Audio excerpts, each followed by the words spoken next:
Cruzando as Conversas. Oferecimento Galeazzi Sul. Há 40 anos, a evolução dos metais. Associação dos Oficiais da Brigada Militar e do Corpo de Bombeiros. Defendendo quem protege você.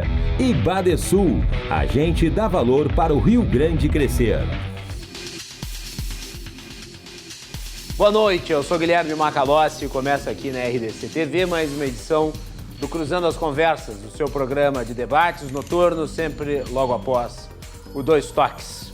Você nos acompanha pelos canais 24 e 524 da NET e pelas redes sociais, @RDCTV Digital, no Twitter, no Instagram, no YouTube, no Facebook. Nosso live stream já está no ar e você pode mandar a sua mensagem. Também pelo WhatsApp, que está aparecendo na sua tela neste momento. Não deixe de participar, a interatividade sempre é muito importante. Cruzando as Conversas é um oferecimento de Galeazzi Sul. Há 40 anos, a evolução dos metais. Também de Badesul, a gente dá valor para o Rio Grande crescer. E a Associação dos Oficiais da Brigada Militar e do Corpo de Bombeiros, defendendo quem protege você. Bem, estamos começando mais uma edição do Cruzando as Conversas. Nessa semana nós vamos falar sobre eleição, nesta segunda-feira, e também os cenários e perspectivas para 2020. Nos próximos dias 28 e 29, será realizado aqui em Porto Alegre o Simpósio Sul-Brasileiro de Direito Eleitoral, que está sendo organizado aí pelo IGAD, Instituto Gaúcho de Direito Eleitoral. E eu tenho o enorme prazer de receber 3 pessoas que estão envolvidas na realização deste evento, que é da mais alta importância, já que ano que vem é ano de eleição. Nós temos aqui no programa Caetano Lopumo, que é o presidente do IGAD. Caetano, bem-vindo, boa noite. Obrigado, boa noite, Macalossi. Prazer recebê-lo aqui no programa. Prazer é meu. Tudo bem. Também a Débora Vicente, que é coordenadora da Escola Judiciária Eleitoral. Boa noite, Débora. Boa noite, agradeço o convite para a gente falar um pouquinho do evento que estamos organizando aí nessa semana. Muito bem, bem-vinda. E também o meu amigo Roger Fischer, que é da Comissão do Direito Eleitoral da OAB do Rio Grande do Sul. Roger, bem-vindo, boa noite. Obrigado, Macalossi, pelo convite, meus companheiros de mesa, Caetano e Débora. Estamos aí para falar do Simpósio de Direito Eleitoral, que está sendo organizado não só pelo IGAD, né, mas também pela Escola Judiciária Eleitoral do Tribunal Regional Eleitoral do Rio Grande do Sul e também pela Ordem dos Advogados do Brasil, a Escola Superior da Advocacia da OAB do Rio Grande do Sul, num evento. Então são essas 3 entidades organizadoras, um evento inédito com a organização dessas 3 entidades na quinta e na sexta-feira lá no Cubo, na OAB. E nós vamos tratar dos assuntos que vão ser abordados, vamos pelo menos nos antecipar aqui no programa algumas das temáticas que vão ser abordadas lá e que envolvem, eu vou aqui dar título a alguns dos painéis: democracia e direitos políticos em tempo de fake news, pré-campanha, propaganda e liberdade de expressão, registro de candidaturas, criminalidade e crise de democracia, desinformação e direito eleitoral na era digital, processo civil e eleitoral, financiamento e prestação de contas, reforma, cenários e perspectivas das eleições de 2020 e, por fim, uma conferência de encerramento. Então, é bem abrangente e eu acho que envolve todos os assuntos aí que estão na ponta da língua, principalmente quando nós estamos avaliando os cenários para 2020. Eu vou começar questionando você sobre qual que é a avaliação que vocês têm da legislação eleitoral para a eleição de 2020, porque a cada eleição sempre muda muita coisa. E, aliás, essa é uma das reclamações mais frequentes, né? Você tem lá toda uma diretriz que é estabelecida, que não é exatamente a mesma da eleição anterior. E os candidatos, que em boa medida são bastante despreparados, acabam não sabendo como lidar com tudo isso que tem diante deles. Qual que é a avaliação que vocês fazem? Está se tornando mais fácil concorrer ou mais difícil? Vamos lá, Débora. Pois é, acho que das reformas eleitorais, essa desse ano é a que menos mexe na legislação, né? Não tivemos, assim, grandes mudanças que pudessem, assim, deixar os candidatos preocupados. Acho que um grande ponto é o fim das coligações. Isso acho que, para quem trabalha com o direito eleitoral, para quem é candidato, talvez seja o que mais vá afetar as eleições do ano que vem. Mas eu vejo com bons olhos, não sei a opinião dos colegas aqui de mesa. Eu acredito que, principalmente, um dos temas até, vou até fazer aqui, puxar a sardinha para o meu lado, que a gente tem trabalhado é a participação feminina na política. É algo que eu sei que vocês trataram, inclusive, semana passada, desse assunto aqui no programa. E o Brasil tem, infelizmente, assim, taxas vergonhosas de participação feminina na política.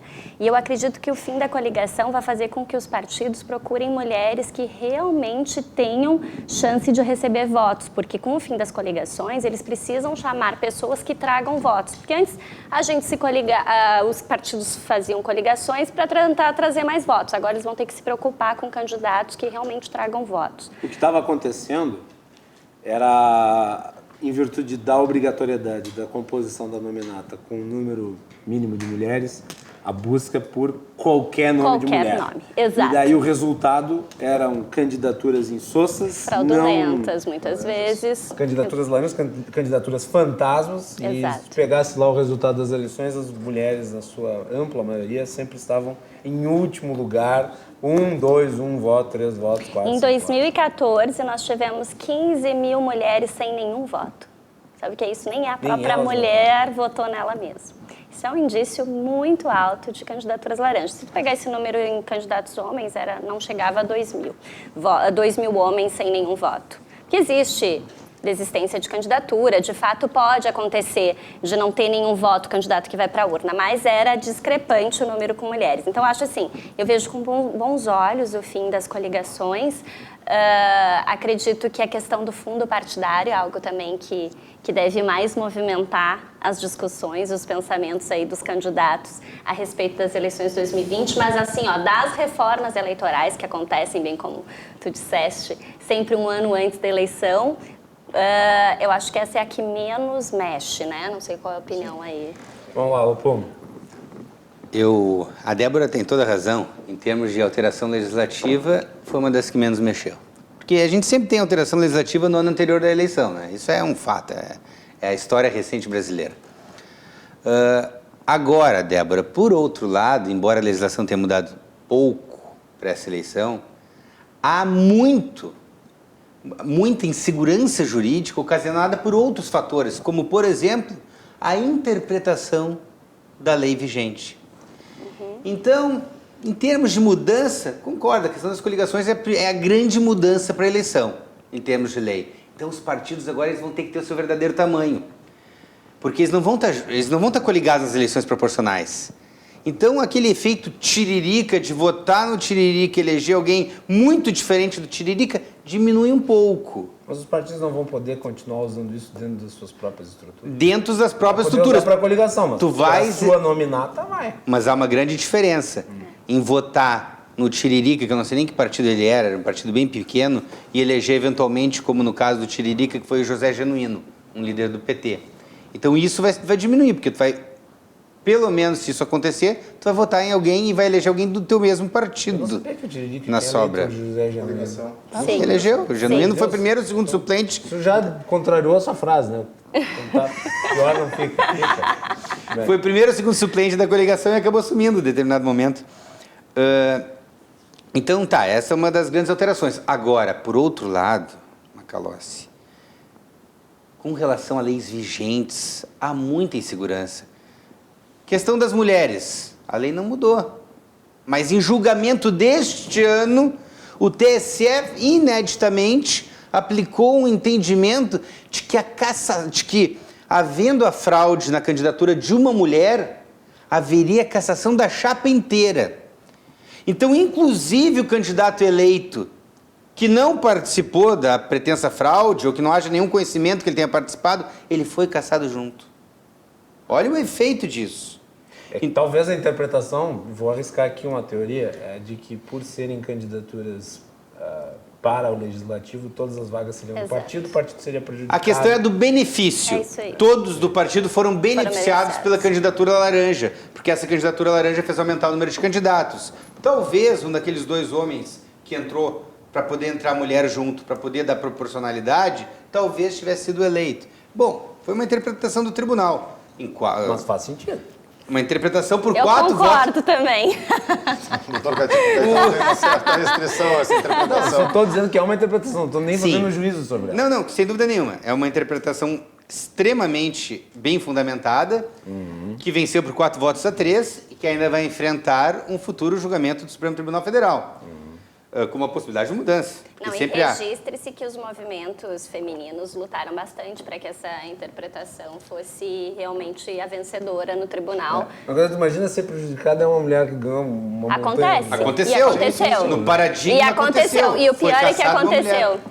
Inclusive aqui no Rio Grande do Sul também já tivemos E nesse casos. sentido, então, os candidatos, mesmo agora que não haverá mais coligações nas eleições proporcionais, mas os candidatos daquele partido, que mesmo que não estejam participando de eventual fraude, eles têm que fiscalizar, porque eventualmente ele vai ser eleito, mas por algo que ele não sabia, ou que poderia saber, mas não disse, olha, eu não estou participando disso, lavou as mãos, ele vai ser prejudicado. Ele vai ser cassado. Por quê? Porque se utilizou de candidaturas laranjas. Então ele tem que ficar muito atento a isso, os candidatos, a vereador pelo país inteiro tem que ficar muito atento a esse tipo de fraude, mesmo que não tenham participado, mas eles poderão ser atingidos. Roger, entrando no tema do Congresso, vou tentar sempre fazer esse link aí, buscar o Congresso, né? Nós vamos ter uma mesa que vai tratar disso. A mesa de registro de candidatura tem 2 especialistas, a doutora Cláudia e a doutora Ana Carolina, que vão abordar esse tema detalhadamente, porque a nossa ideia qual é? Dentro de toda essa insegurança jurídica que existe, por alterações legislativas, alterações jurisprudenciais, por falta de conhecimento, o que a gente pretende com esse Congresso? A gente pretende abordar os mais diferentes temas através dos melhores interlocutores e intérpretes disponíveis no país. Nós temos aí o Grupo 1 do Direito Eleitoral. no país. E abordando os temas concretos para tentar fazer com que os operadores do direito eleitoral, que as pessoas que militam no direito eleitoral, estejam preparados para bem aconselhar, para bem julgar, porque tem também os membros do tribunal aí, os membros do Ministério Público para fiscalizar também. Então a nossa ideia é essa. Então essa questão das mulheres, por exemplo, vai ser tratada em detalhes sobre esse ponto de vista do tribunal. Até para que as pessoas saibam o risco que elas correm. Eu dei recentemente uma palestra para um partido político e eu mencionei, olha, não existe a possibilidade da candidata mulher não receber recurso, não pedir voto para si. Se há TV no município ou rádio, ela vai participar do rádio, ela vai fazer campanha. Isso, né? E se nós soubermos, exatamente, e se nós soubermos que ela está pedindo voto e fazendo campanha para um candidato homem, nós teremos que ser os primeiros, nosso partido aí no caso, teremos que ser os primeiros a ir lá cobrar dela uma postura. E eventualmente até denunciá-la, se for o caso. Então, tu vê bem, é uma mudança muito grande para essa eleição, Claro. embora a lei não tenha mudado, né? Mas o entendimento jurisprudencial não é que mudou, se firmou nesse sentido. Não havia e está firmado nesse sentido. Por isso, a importância da fiscalização por seus próprios pares, pelos seus correligionários, eles sim é que tem que fiscalizar. Agora eu ainda acho que o Supremo Tribunal Federal pode mudar um pouco a interpretação. Mas de qualquer maneira quanto é à cassação. Mas é arriscado. Mas é arriscado. É arriscado. Então tem que se observar muito isso. Veja, vocês estão falando das alterações legislativas, o Macalossi perguntou inicialmente. A lei das eleições é de 1997, a gente teve 11 eleições desde então. A lei das eleições foi modificada mais de 11 vezes. Mais de 11 vezes. E não há segurança jurídica. Não há segurança jurídica por quê? Porque a composição, e daí a segurança jurídica decorre da lei, naturalmente, que ela é alterada seguidamente, mas também pela interpretação que os tribunais dão para essa Eu legislação. diria que isso é o principal. O teu amigo que esteve aqui na tribuna esses dias, Gustavo Paim, tem uma obra que fala só da insegurança jurídica no direito eleitoral. É verdade. É um excelente livro. É verdade. Exato. E o que acontece? Obrigado pela audiência. Não, que é isso, prazer. Estava na audiência também. Vejo muito seguido. Muito obrigado. As diversas alterações e os diversos mudanças de entendimento, em especial nas cortes eleitorais, agora está muito em voga as decisões do Supremo Tribunal Federal e suas variantes, mas nas cortes eleitorais isso é muito visto para os militantes da área, porque a composição dos tribunais eleitorais é são alteradas seguidamente. Sim. E isso faz com que as orientações dos tribunais eleitorais sejam alteradas. Veja, na eleição passada de 2018, as eleições gerais, vou trazer um exemplo. a questão de, em 2015, na mini-reforma eleitoral de 2015, proibiu-se, por exemplo, a gente se lembra daqueles cavaletes no meio da rua, Sim. faixas, antigamente outdoors, nada disso mais pode hoje, porque a legislação de 2015 já proibiu outdoor até antes. Depois daquela eleição, teve uma eleição que Seis. tinha tanto outdoor que era difícil até caminhar nas calçadas. Antes de 2015 outdoor, mas enfim, cavaletes e faixas. Cavaletes. Lá em Farroupilha, na minha cidade, um candidato vencedor ele colocou figuras em tamanho real dele. Sim. Aqui em Porto Alegre teve Também. isso, né? Claro. Espero que não tenha sido o Fortunati. O Fortunati é alto, né? Então, né? E inclusive ia atrapalhar o trânsito. É verdade. Mas não, Mas é piadas sério. à parte, o fato é que Tem essas nós proibições. estamos caminhando para a era digital. Então todos esses instrumentos de divulgação são antiquados Verdade. demais. Verdade. E são custosos até para as candidaturas, né? Médio. Eu Mas concordo contigo, é. mas eles ainda têm seu valor. Não, e a gente tem que lembrar da acessibilidade no sentido de democratizar todo tipo de eleitorado, né? O eleitorado de todas as idades, de todas as rendas. Por isso, a propaganda de rua era a que mais atingia, né? A todos os candidatos. Tem um problema da alteração legislativa. Eleições municipais que nós teremos em 2020 vão ser as segundas sob essa regência, porque de 2015, Esse a mini-reforma de 2015 é que alterou significativamente a legislação eleitoral. Então é a segunda eleição municipal que o tempo de campanha eleitoral diminuiu pela metade. Aí De eu vou 90 para perguntar. 45 Eu vou dias. 90 para perguntar. 45 Pergunte. dias. Não é ruim isso. É péssimo. péssimo. É péssimo. A primeira impressão, quando a gente fala por aí, a primeira impressão que o eleitor tem, puxa, que ótimo, tem beneficia quem menos. já tá no poder. Mas evidente. Exatamente. Mantém. Mas evidente. Aí a primeira impressão do eleitor, e eu sempre falo isso, a primeira impressão do eleitor, puxa, que bom, menos propaganda, quero me livrar disso. Menos tempo Menos aquele horário obrigatório. Quanto mais desinformação é pior para a democracia. O eleitor ele tem que ser comprometido. E ele, agindo dessa forma, não é comprometido. E mais, o legislador agindo dessa forma faz com que o eleitor não seja Mas comprometido. lá nos Estados Unidos tem as prévias dos partidos. Sim, que demoram ano antes. Então são 2 anos de campanha ano. eleitoral antes de chegar no dia da votação. Macalós, nós temos o nosso primeiro painel com Guilherme Gonçalves, que é um Meu xará, craque. só pelo nome Um grande advogado Vulgo que GG. milita. No Um Paraná. grande advogado que milita no Paraná. O Alexandre Basílio. Nosso sensacional. colega do tribunal, Servidor do da TRE, escola, servidor da escola judiciária reconhecido eleitoral. nacionalmente pela Sim. capacidade de abordar esse tema, e o nosso grande Rodrigo doutrinador. Lopes Zílio, que é um dos Promotor. maiores doutrinadores do país também. Sim. Então esses três vão estar debatendo justamente Propaganda. propaganda, e aí a resposta para a tua preocupação da propaganda curta, que é a chamada pré-campanha. Porque quando o legislador trouxe a campanha para 45 dias, ele liberou que, não está citado na lei, mas ele liberou espaços de manifestação política eleitoral para antes da eleição. Então a ideia do legislador, na época, pelo menos foi o que se interpretou num primeiro momento, insegurança jurídica das mudanças da interpretação, num primeiro momento se interpretou o seguinte: a campanha tem 45 dias, 15 de agosto até outubro, início de outubro, primeiro domingo de outubro. Mas antes pode haver manifestação política.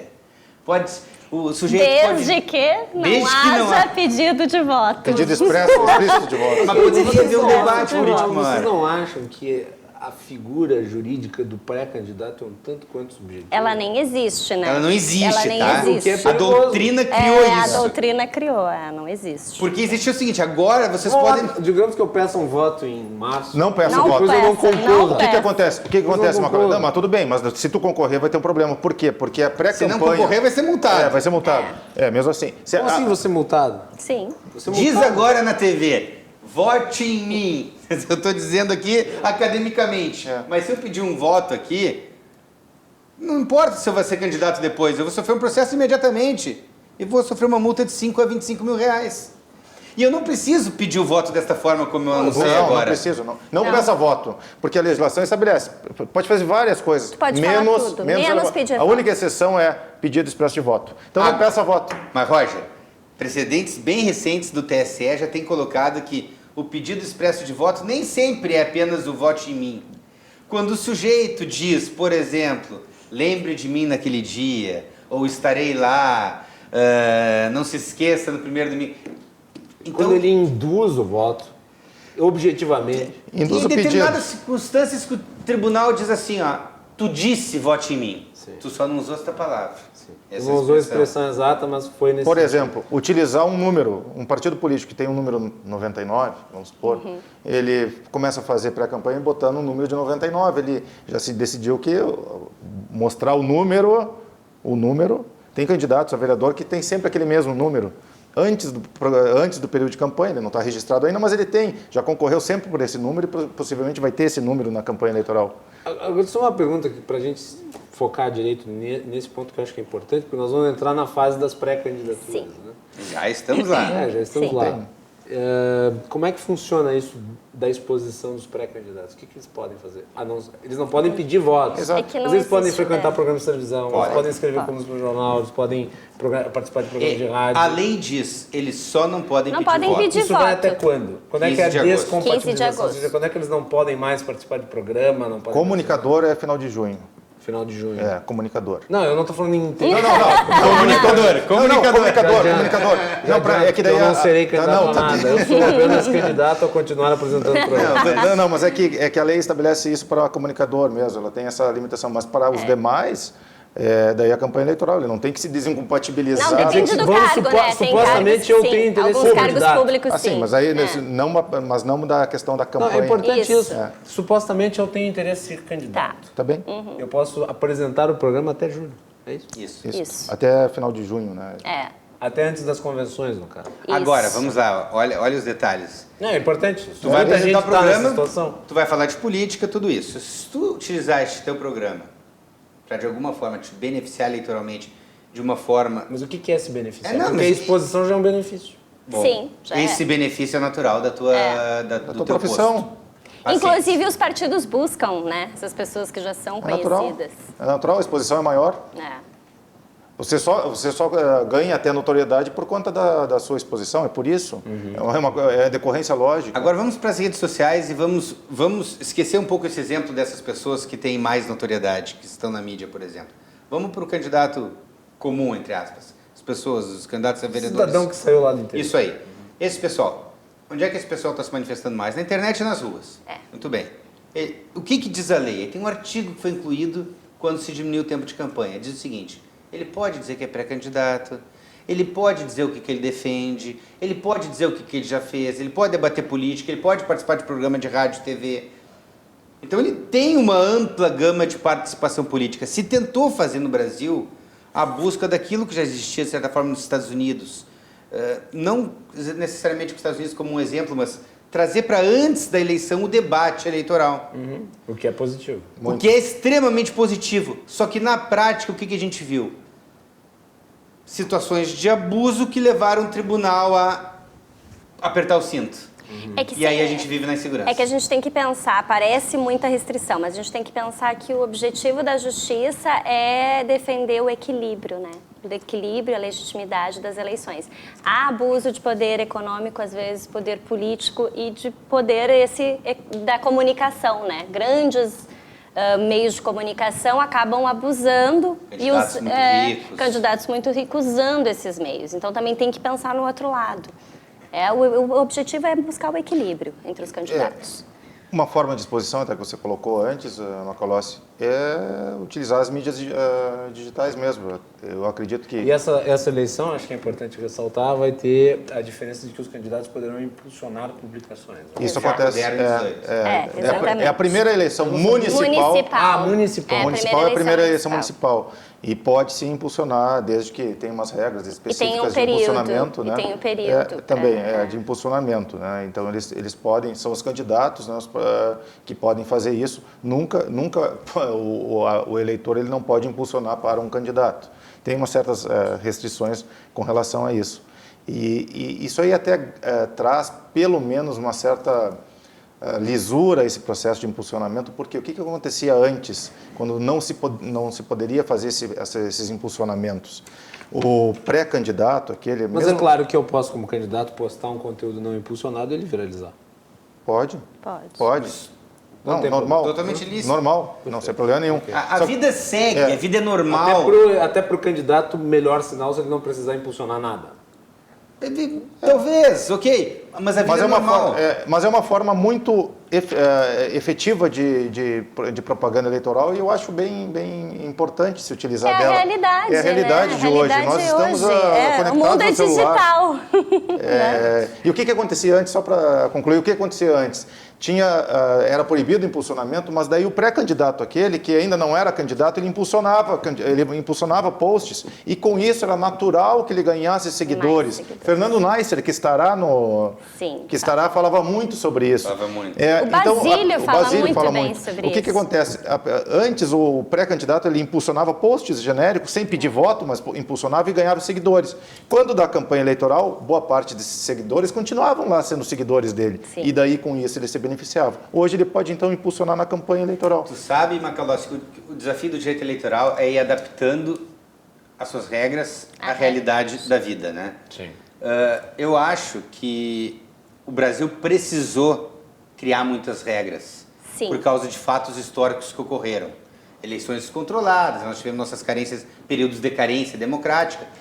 E, de repente, nós tivemos eleições e nós sentimos a necessidade de controlar a eleição. E a eleição começou a ser controlada.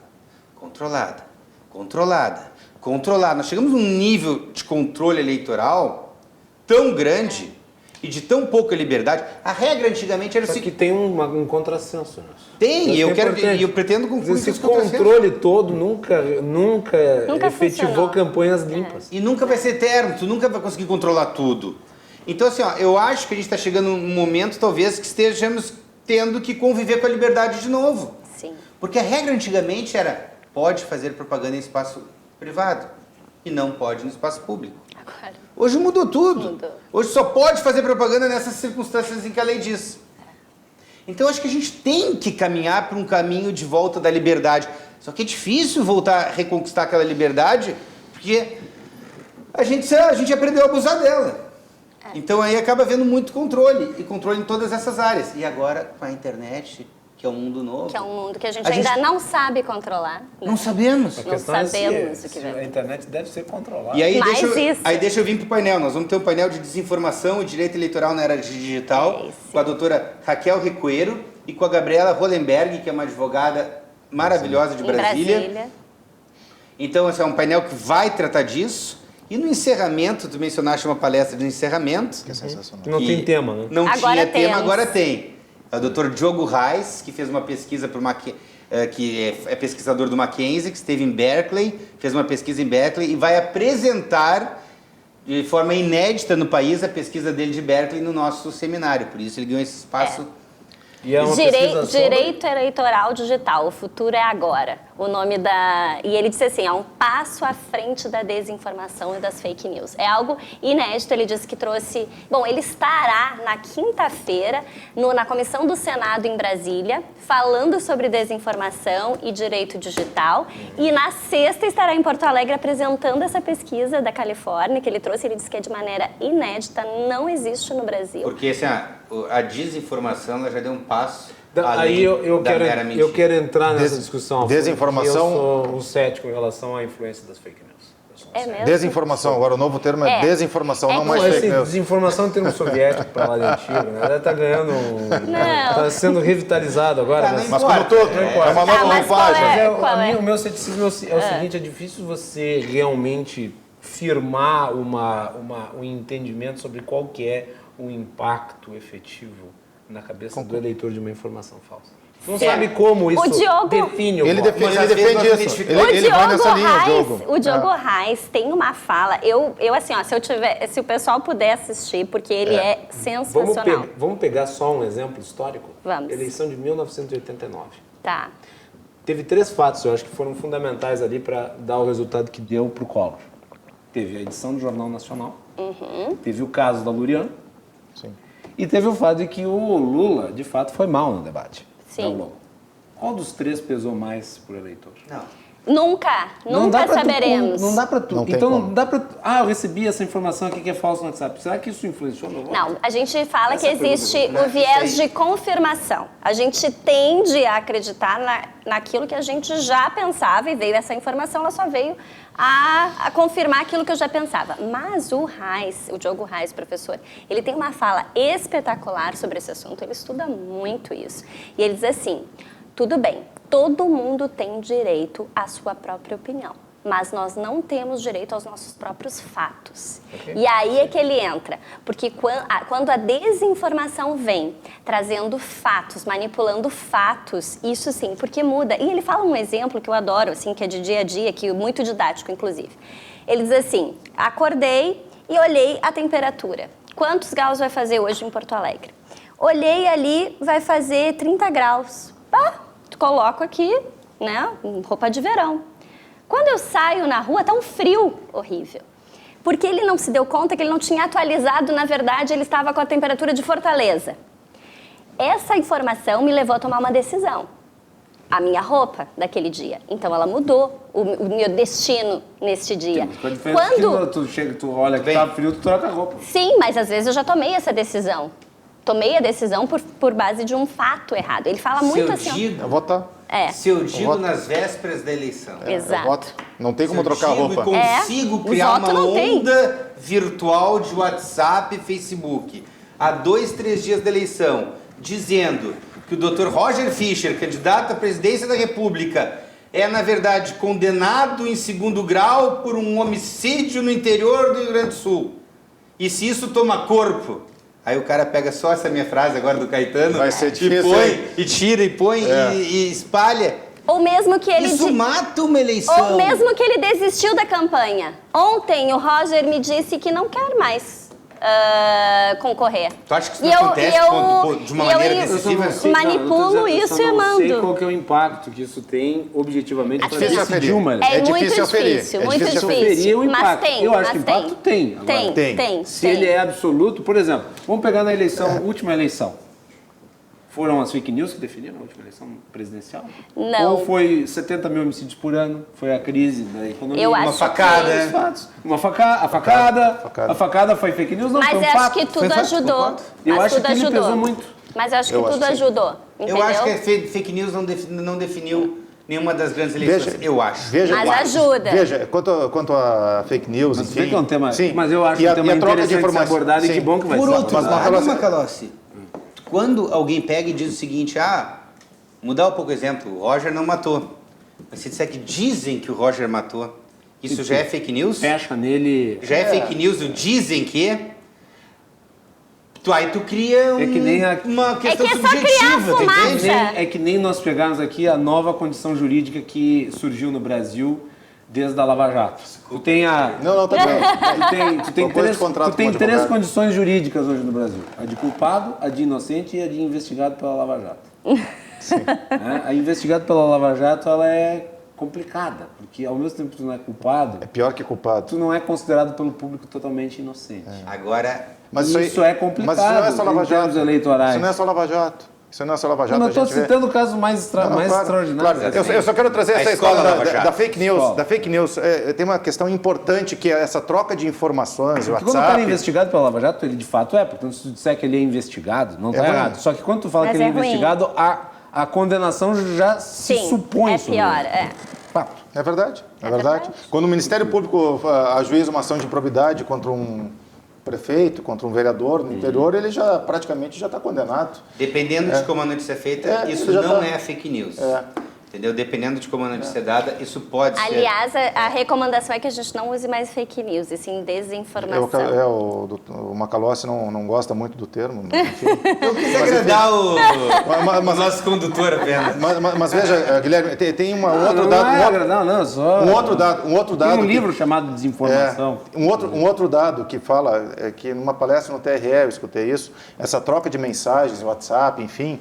que fala o seguinte, se fez um estudo que tem duas grandes bolhas, e a gente sabe, o lado direito e o lado esquerdo. Isso. E aqui se troca muita mensagem, aqui se troca muita mensagem, e do lado esquerdo se troca muita mensagem também. Isso. Só que o cruzamento do lado esquerdo para o lado direito, de troca de mensagens, é muito tênue, é pouca coisa que cruza. Ou seja, em geral, a pessoa que está tweetando, que está mandando mensagem, ele está para os seus próprios convertidos, ele está falando para os seus próprios Está reforçando. Na verdade, companheiros mesmo de entendimento. Ele não está convencendo ninguém. A grande contradição no efeito que a internet teve nos últimos anos foi exatamente estabelecer o contrário do que ela se propunha. Quer dizer, quando a internet surgiu, ela ia o quê? Expandir os horizontes, permitir a interlocução das pessoas. Com a questão dos algoritmos, Sim. que vão filtrando o que você quer pretensamente ao que você se interessa, você afunilou e, na verdade, você submeteu as pessoas à ditadura da bolha. Então, você só vê aquilo que você quer ver. Isso. Você não vê o horizonte da internet, que tem uma informação que é gigantesca, incomensurável.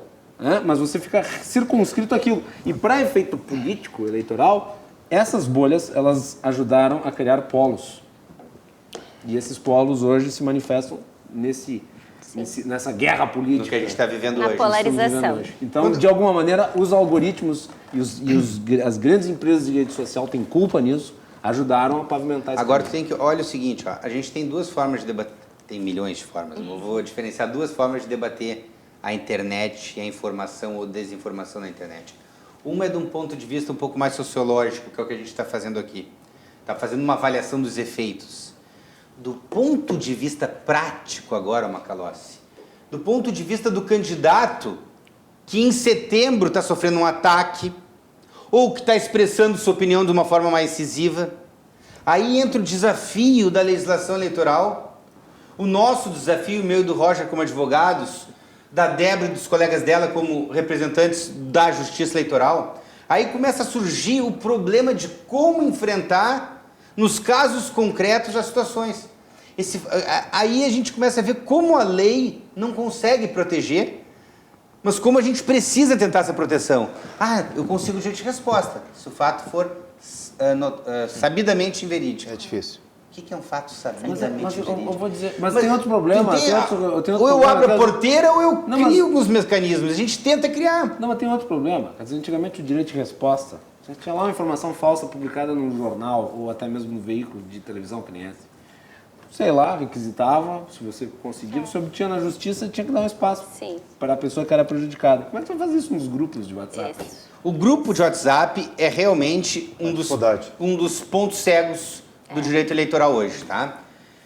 Como? Eu vou pedir direito de resposta para todo mundo que compartilhou? A resolução sabe quem compartilhou. Centenas de milhares de pessoas compartilharam. Não tem. A resolução do TSE foi muito clara, dizendo, ela não usou a expressão WhatsApp, mas tem um nome técnico para WhatsApp, que eu não me lembro qual é, que diferencia o WhatsApp de outras redes sociais. Mas o que se lia naquele artigo era que nem o WhatsApp não vai ter direito de resposta, nem controle de propaganda. Porque se pressupunha que o WhatsApp é um grupo fechado, é uma conversa.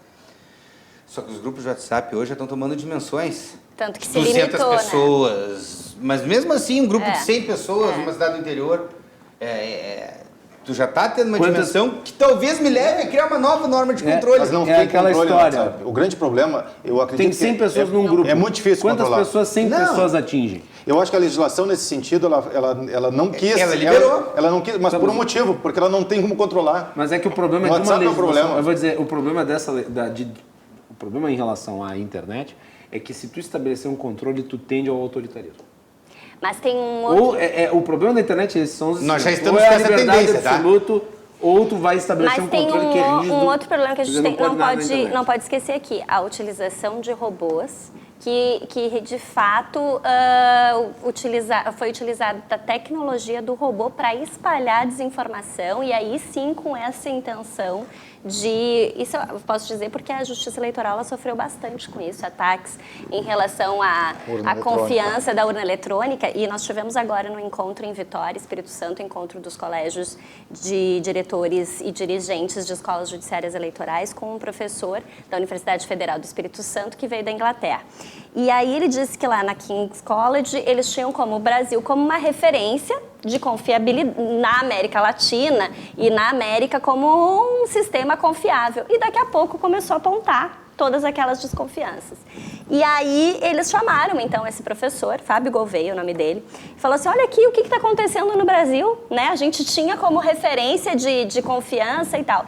E aí ele nos mostrou lá, então, tá, me mostra qual é. Então, era aqueles vídeos das pessoas dizendo que não conseguiam votar no número tal. Aqui, vídeo fake. Não, aí aqui tá. É pior, verdade olha até. só.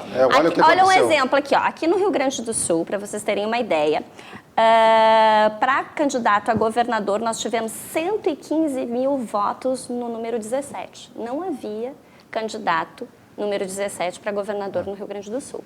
As pessoas erraram, elas achavam que estavam votando para presidente e estavam votando para governador. É difícil alguém anular no 17, né, Macalossi? Vamos lá. Quem anula põe 00, X.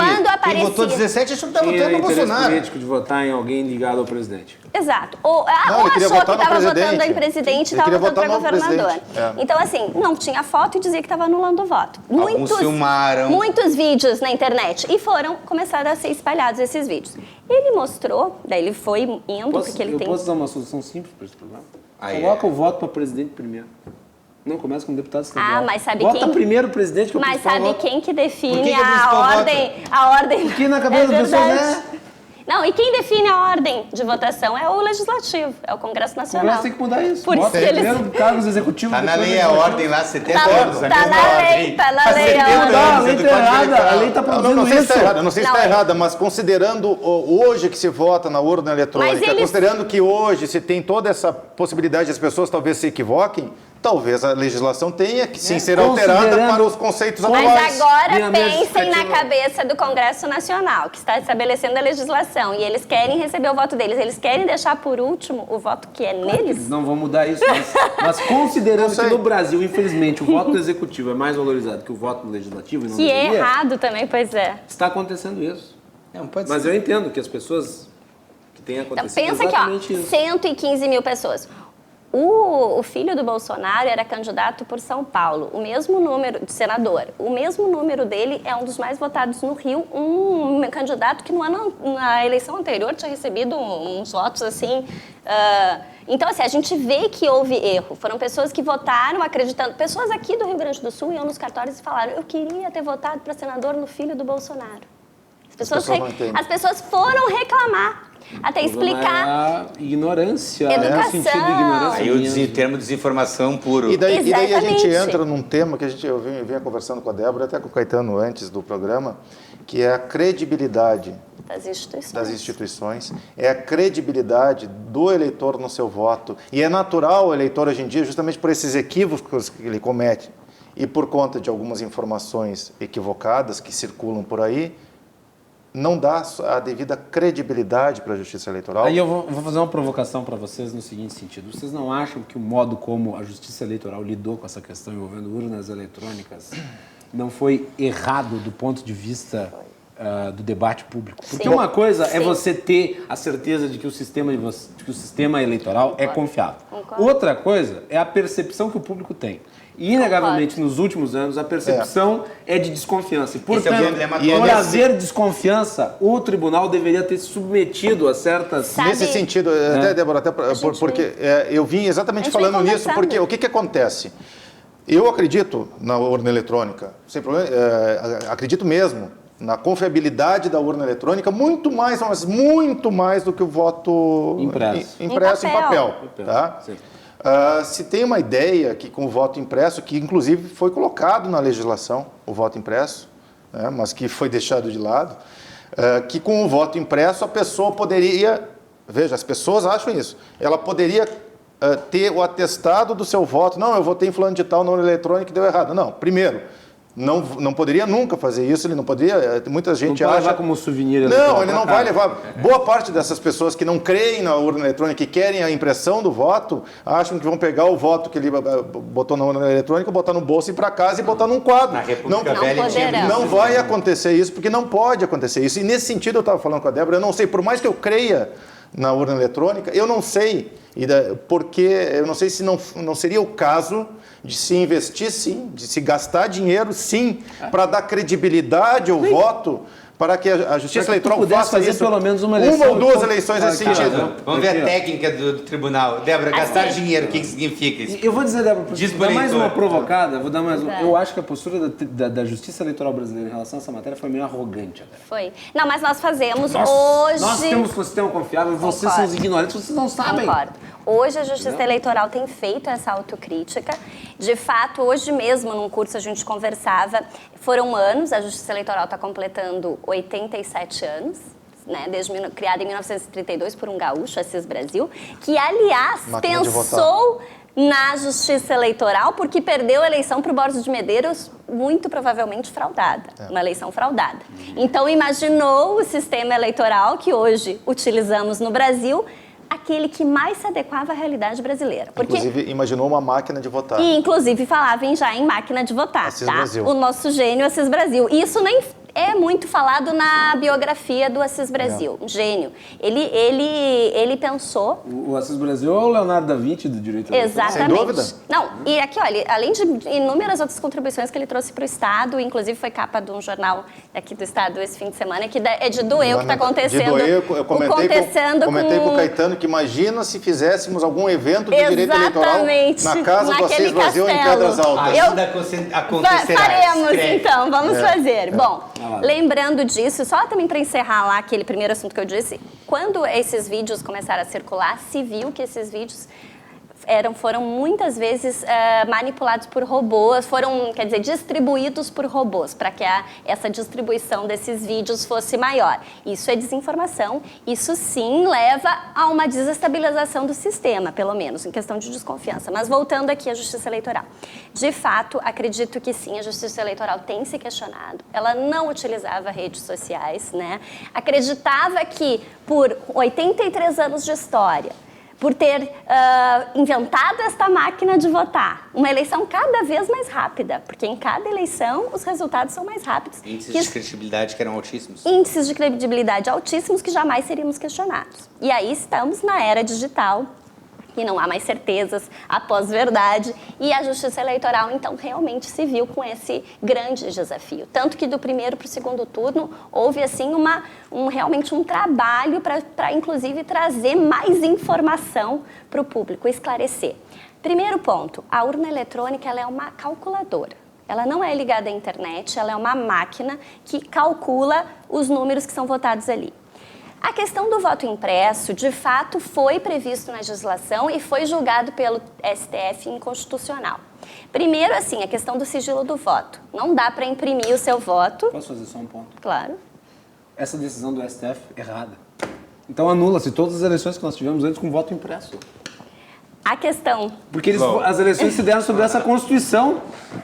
Calma. Quer dizer que a Constituição de 88 era tão extraordinária assim que ela previu já o voto eletrônico? Débora, o sistema não era o retorno ao voto anterior. A questão era imprimir o voto, o que poderia trazer a questão do sigilo do voto, poderia ser abalado, né? Tanto que esse voto impresso, isso é bem importante o que o Roger falou, e as pessoas não levariam nenhum comprovante. Ele entraria na caixinha, naquela caixinha e em caso de dúvidas... Nem contato físico, né? Nem contato físico. Em caso de dúvida, se contaria aquela caixinha lá, o que saiu Só ali que com o relação... cara que defende o voto impresso, ele não conta com a coisa mais comum que ocorre com as impressoras. Eu ia falar Elas agora. enguiçam. Eu ia falar agora. Elas não imprimem. Isso quer dizer, bom, só Esse é o o grande custo, problema. tá? Isso eu até anotei na época que a gente recebeu. R$1 bilhão, tá? O voto impresso custaria. Em questão de papel, logística, além desse problema. O que dá problema sempre em questão digital e de TI? Impressora. A impressora falha, enrola o papel, milhares de erros. É uma questão prática mesmo. Mas hoje já tem bastante gente defendendo, inclusive até na Justiça Eleitoral. Olha, então vamos fazer. Se é o que a população hoje, institucionalmente falando, não é a posição. O TSE entende que não é preciso esse voto impresso. A gente já teria outros meios de comprovar que é a votação paralela, que Já muitas existe. pessoas não conhecem. Já existe a votação paralela. São urnas que são sorteadas, que são urnas que estavam indo para a eleição e elas são sorteadas. A gente retira Às vezes ela está indo lá para... Eu já acompanhei o sorteio dessas urnas, onde serão feitos essa votação paralela. Inclusive caiu, foi sorteado aqui um município lá longe de Porto Alegre. Está à disposição um helicóptero para pegar a urna, levar para lá e trazer. Eu vou dizer, nós já vamos ter que ir para o intervalo, o papo está ótimo, já foi quase todo o programa, mas eu tenho que dizer, infelizmente, não é o Guilherme que tem que ser convencido. É a credibilidade da população em geral. Eu acho que mesmo essas medidas são importantes, elas não são suficientes. A população quer o voto impresso. Aí, a população não quer o voto impresso. A população quer o retorno do voto manual. Não, isso eu acho que não. Eu acho que ela quer um papel, ela quer um meio de comprovar o voto dela. Não, eu acho... mesma discussão. Assim, olha, eu acho que voltar ao papel... Depois, tá bom, vamos lá. Nós vamos fazer intervalo, nós voltamos na sequência, tratando desse debate que é cheio de aspectos dos mais fundamentais. Aqui no Cruzando as Conversas, estamos falando sobre os cenários e perspectivas eleitorais jurídicas para 2020, nos dias 28 e 29, o IGAD, OAB e a Justiça Eleitoral promovem esse encontro, Simpósio Sul Brasileiro de Direito Eleitoral, importantíssimo encontro aqui em Porto Alegre, e nós estamos debatendo a respeito do que vai ser tratado lá. Voltamos na sequência.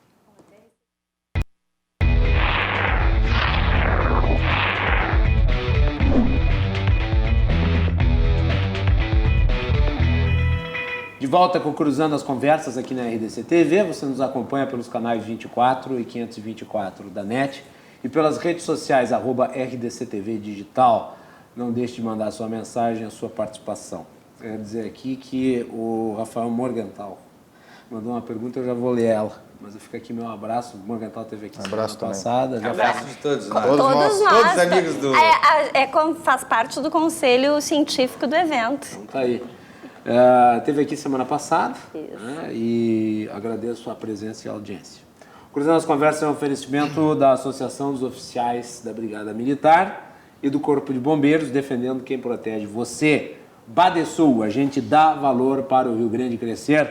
E Galeazzi Sul, há 40 anos, a evolução dos metais. Na mesa comigo aqui no programa nós temos Caetano Lopumo, presidente do IGAD, Débora Vicente, que é coordenadora da Escola Judiciária Eleitoral, e o Roger Fischer, da Comissão de Direito Eleitoral da OAB do Rio Grande do Sul. Estamos debatendo sobre eleições. A pergunta do Morgenthal: a Justiça Eleitoral deve aceitar a biometria na coleta do apoiamento para a criação do Aliança pelo Brasil? Débora, tu estavas com a palavra, não interrompi. Não, só vou encerrar antes o assunto anterior. Assim, eu acho que a gente tende a desconfiar aquilo que a gente não conhece. Então, acho que não posso acreditar que a população queira voltar ao voto de papel.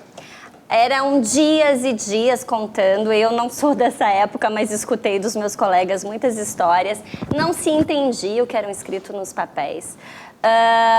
Por exemplo, me lembro de um chefe nosso fala assim, escrito genro, aí não se sabia se queriam se votar no genro de alguém, ou se era no Tasso genro, ou na Luciana genro, e assim vai. Quem decidia daí para onde era o voto? Carrion, eles até decidiram uma vez que fizeram um acordo. Imagina. E o Carrion Júnior tinha os votos de tal zona e o outro Carrion tinha o voto de tal Exatamente, zona. O sobrenome, imagina Silva, né? Um sobrenome comum no Brasil. Então, assim, ó, quem decidia era o juiz eleitoral, né? Que decidia, então, para quem aquele voto, muito mais risco.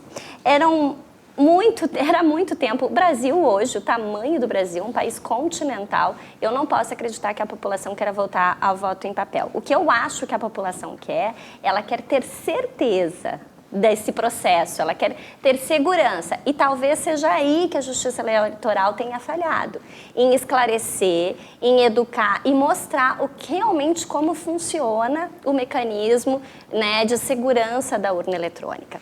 A gente costuma dizer que a urna eletrônica ela tem milhares de mecanismos de segurança.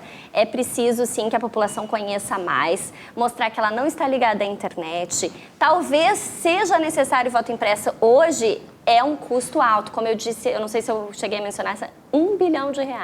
Só em papel, R$10 milhões. Aí logística é mais R$20 milhões.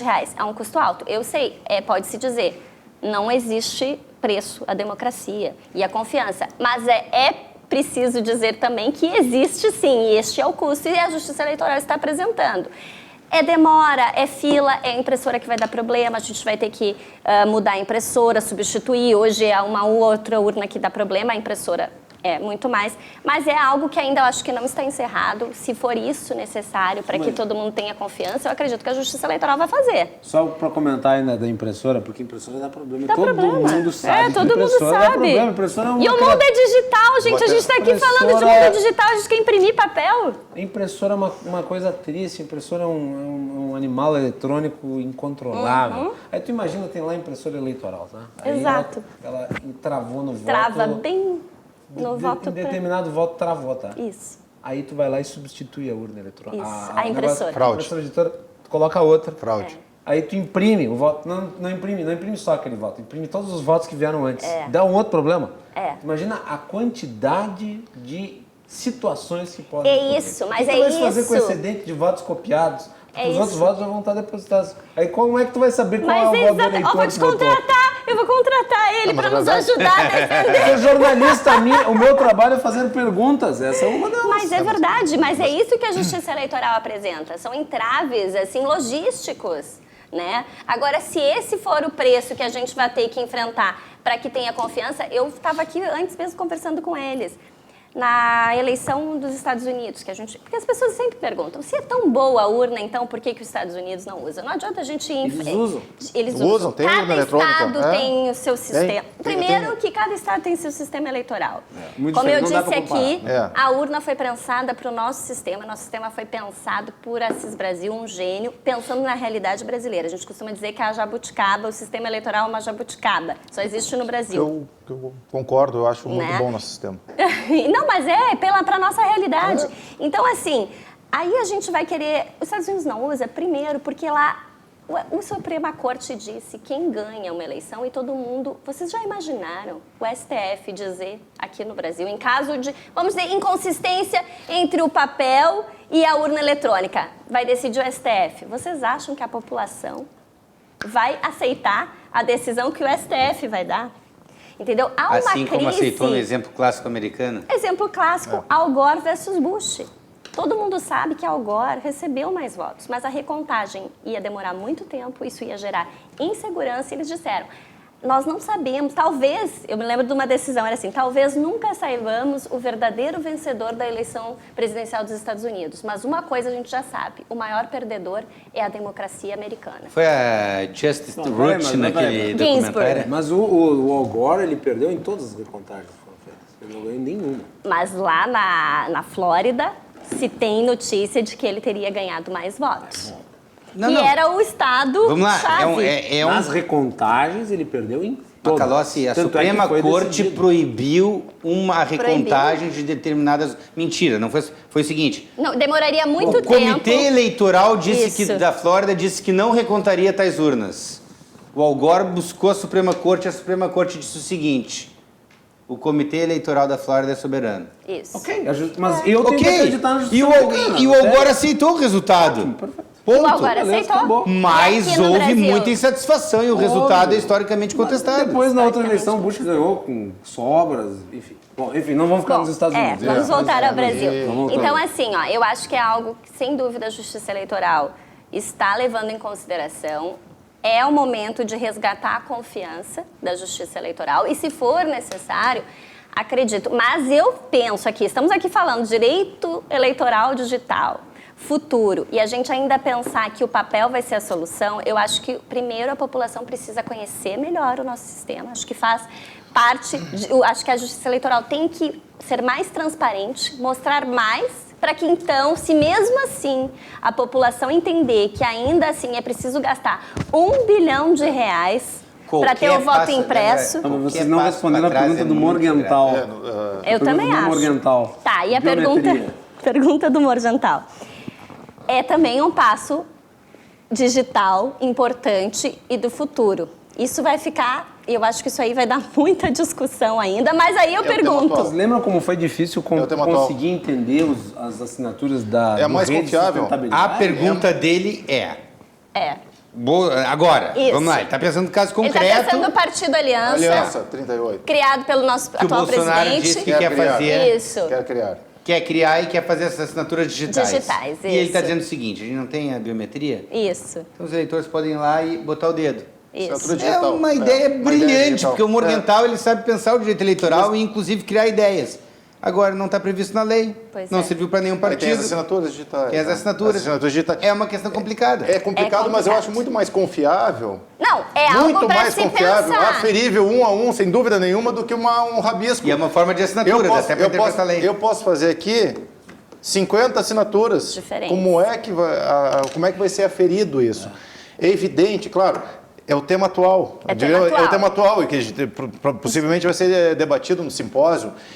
E seguramente já está surgindo quem não quer a criação do partido, naturalmente já cria tese. Bom, mas são aquelas pessoas que não confiam na urna eletrônica, querem utilizar o procedimento eletrônico para a criação do partido. E são questões, me parecem, bem diversas, né? São questões bastante diversas. E mais, só para encerrar a questão da urna eletrônica, enfim, e voto impresso e voto em papel, me parece que são coisas bem distintas. O que a população está buscando é a urna eletrônica com o voto impresso, como estava previsto na legislação, e o Supremo entendeu por retirar da legislação, pelo menos, da sua aplicabilidade. Acho que uma intervenção desnecessária do Supremo, porque, Como só ia acontecer. de novo, tudo o Supremo manda. O Supremo define tudo.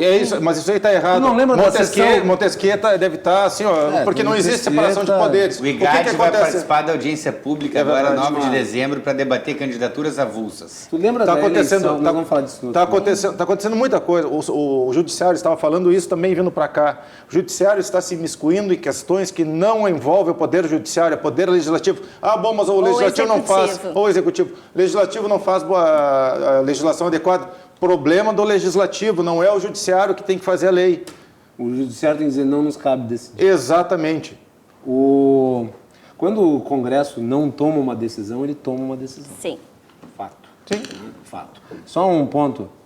Eu lembro, no impeachment da Dilma Rousseff, uma sessão do Supremo Tribunal Federal para deliberar sobre qual deveria ser a ordem de votação dos parlamentares. Se deveria ser de norte para o sul, Mas do sul para o oeste, eles queriam... E sabe o que é pior? Às vezes o Legislativo quer isso. Não, eles quer essa resposta do judicializam, Judiciário. né? Né? Sim, claro. E o voto aberto para a presidência do Senado? É verdade. Aquilo decidiu. É. O presidente do Senado foi decidido No voto aberto. numa decisão do Supremo que mandou abrir o voto. E aí ninguém mais teve coragem de votar no Calheiros. É verdade. É tanto que ele retirou, né? Bem, E era o objetivo. nós vamos ter que ir para o intervalo, para o último bloco deste programa. Voltamos na sequência. Depois do intervalo, você continua conosco.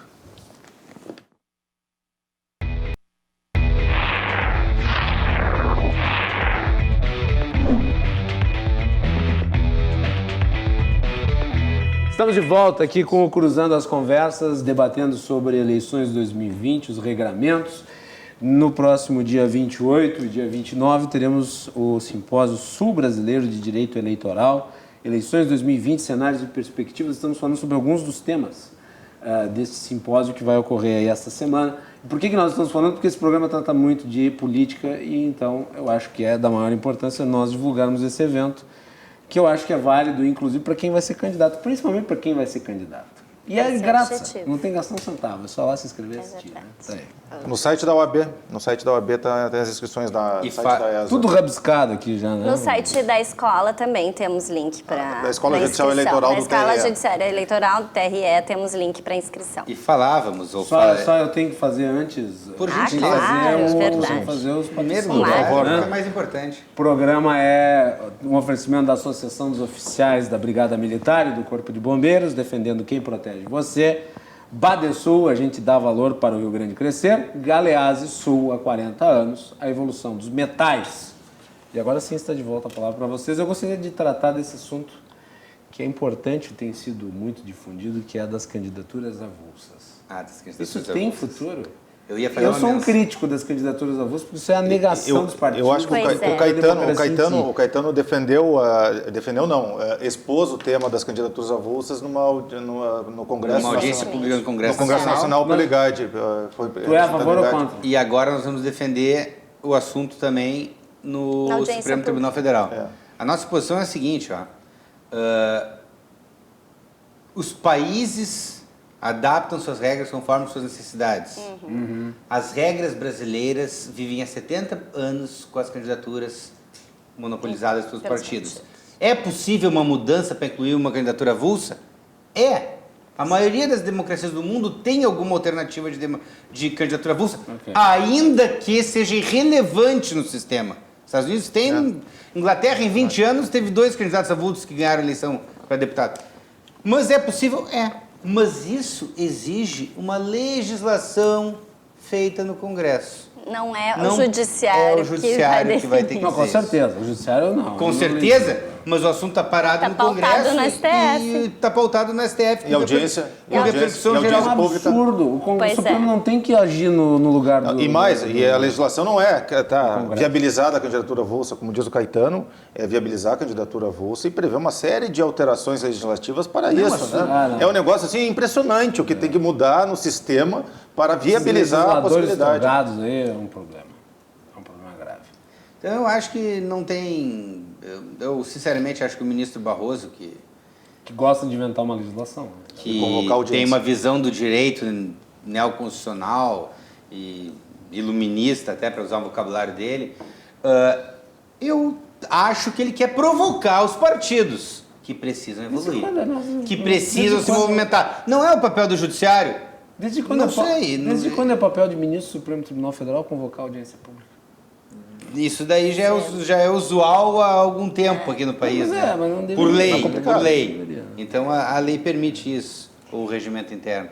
De qualquer maneira, se ocupando o espaço que não está sendo utilizado, né? Então, assim, acho que isso vai movimentar, porque assim, há um problema também de democracia interna dos partidos, há um problema no regulamento dos partidos políticos.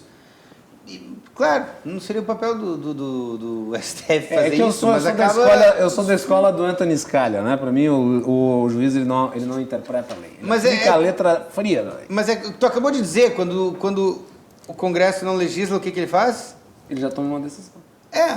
E parece que a decisão do Congresso em ficar quieto, às vezes... Então vale a legislação vigente, ponto. Acabou. Às vezes a decisão do Congresso não é essa. É aceitar o que outros vão decidir no lugar dele. Porque todos os membros do Congresso... Mas é confortável para o Congresso. Assim, as pessoas, os membros do Congresso e a população costumam criticar o ativismo judicial quando não lhes convém. E elogiar quando os convém. Mas deveria ser natural. Como a Débora falou, né? O partido pequeno lá perdeu a votação. Ele vai lá e judicializa a questão. Entra com uma ação no TJ, no STF, seja lá onde for. Ele quer judicializar a questão porque ele quer ter a maioria que não lhe foi conferida pela urna e que supostamente lhe seria concedida pela decisão do judiciário. Não é assim que a democracia funciona. O nosso sistema cria a presunção de que se o judiciário reconhecer esse direito é porque o povo, caso não tivesse ocorrido vício, teria votado diferente. Hoje se fala muito que no Brasil temos 3 turnos eleitorais, né? Primeiro, segundo turno e o terceiro turno decidido pela Justiça Eleitoral. E é isso mesmo. E o que contribui muito para isso? O Caetano acho que já cansou de tantas vezes que eu falo isso, e a Débora também fala, é um tema que eu bato muito, de tantas alterações legislativas, uma questão que não foi alterado foi a questão do pré-registro de campanha. O candidato hoje se registra lá no dia 15 de agosto. E a Justiça Eleitoral tem um prazo muito exíguo para aferir as suas condições de elegibilidade. Acontece muito e seguidamente desse candidato que se registrou lá dia 15 de agosto, chegar no dia da eleição sem saber, sem a Justiça Eleitoral ter dito se ele é elegível ou não. E ele é eleito pelo cidadão e depois a Justiça Eleitoral diz que não tinha condições. Anota aí. 20 e 25 de setembro. A confusão. Nós vamos estar com cerca de 10 a 20% dos candidatos a prefeito aí sendo julgados. Isso. O tribunal vai estar abarrotado e todo mundo querendo saber se o sujeito vai estar na urna ou não. Isso. Aconteceu muito nas eleições municipais.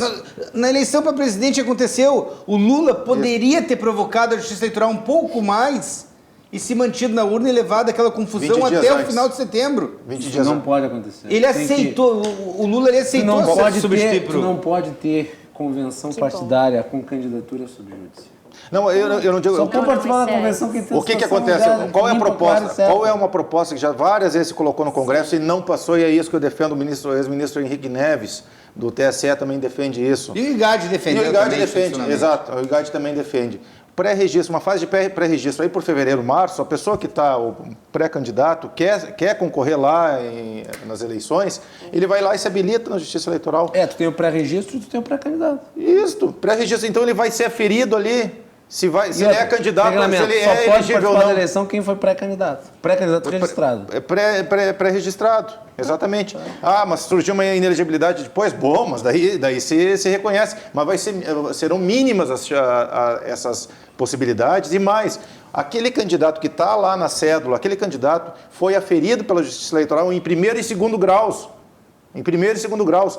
E se ele for eleito, ele vai exercer o seu mandato. Mas agora e daí o cidadão das punições de segundo grau, né? Não, mas é que eu falo em primeiro e segundo grau. Fala em primeiro e segundo grau. Não, a lei da ficha limpa, ela outra prevê... coisa. Eu tenho um posicionamento de que eu acho que ela vai cair. Mas é uma questão... Não, acho que vai ser puxada por essa decisão recente do STF. É uma questão bem Será alada. que os argumentos para derrubar a participação de partidos políticos e ter as candidaturas avulsas também servem para derrubar a lei da ficha limpa? Que é o argumento da restrição da participação da pessoa. Sim, claro. No processo. E é a condição de registrabilidade, né? Completa a lógica que nós temos que... Não, basicamente o que se diz primeiro e segundo grau, porque a legislação estabelece que tem que ser julgado nas instâncias ordinárias, assim reconhecido, tanto primeiro como segundo grau. Então, o que vai acontecer? Quando o candidato estiver na urna, o nome dele na urna, lá, se tiver essa fase de pré-registro, a Justiça Eleitoral já vai ter carimbado o nome dele e dizer esse cara é elegível.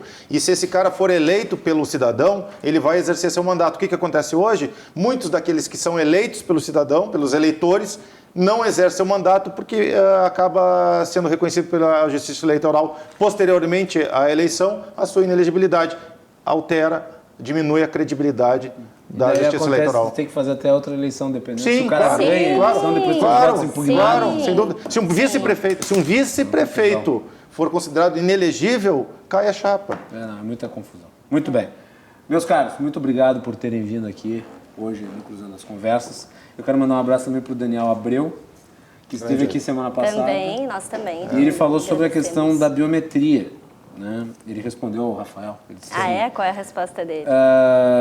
Sobre a aliança e a biometria. O TSE não aceitará agora por quê? Porque aceleraria a criação do partido e eles estão com pressa. Talvez fosse entendido como favorecimento nesse momento. É possível. É possível. Também é membro do nosso conselho. Decisão política do Conselho Científico. Ele também comentou aqui da eleição do Uruguai, né? Gente, eu ia falar isso agora. Estive lá. Estava lá dando golpe. Estava dando golpe. Estava lá Quem ontem. Estive lá ontem. E é impressionante, é impressionante. Estamos terminando. Vou falar. Impressionante como o povo uruguaio valoriza as eleições. Todos me disseram lá, essa eleição é muito importante para nós. Qual foi o índice de voto nulo e branco? 3% somado. 3%. Em Porto Alegre, o votos nulos, brancos e abstenção superou o número de votos do prefeito eleito. Só para ter uma ideia, né? E aqui, se não me engano, na eleição presidencial também foi alta abstenção. Também. Débora, obrigado. Obrigada, agradeço. Só queria que a gente não mencionou, além do evento ser com muita qualidade, ele é um evento paritário. Ele tem o mesmo número de mulheres e homens palestrantes. Segundo o organizador da Abradep, que nos deu um selo ouro, é o primeiro evento ligado ao tribunal que tem paridade de gênero nos palestrantes. Há um tribunal brasileiro. Muito bem, parabéns então. Obrigado, Débora, por ter vindo. Muito obrigada. Lopum, obrigado. Agradeço também. Quero só chamar a atenção de mais um último painel aqui. Nós vamos ter um painel de financiamento e prestação de contas. Guilherme Sturm, com a Mauritânia Lúcia Dallagnol, advogada aqui antiga.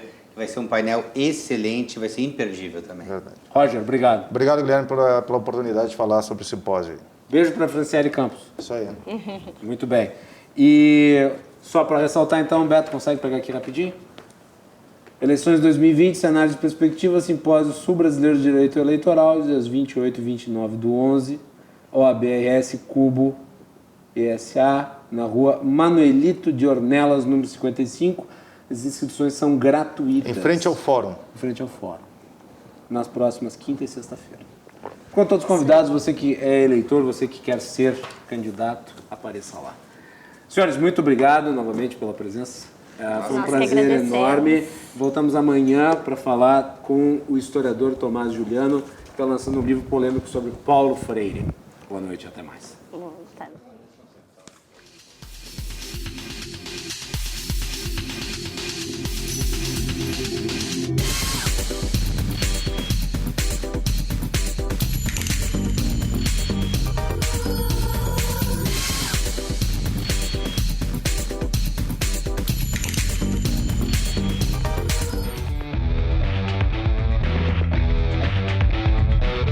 Cruzando as Conversas. Oferecimento Galeazzi Sul. Há 40 anos a evolução dos metais. Associação dos Oficiais da Brigada Militar e do Corpo de Bombeiros. Defendendo quem protege você. E Badesul. A gente dá valor para o Rio Grande crescer.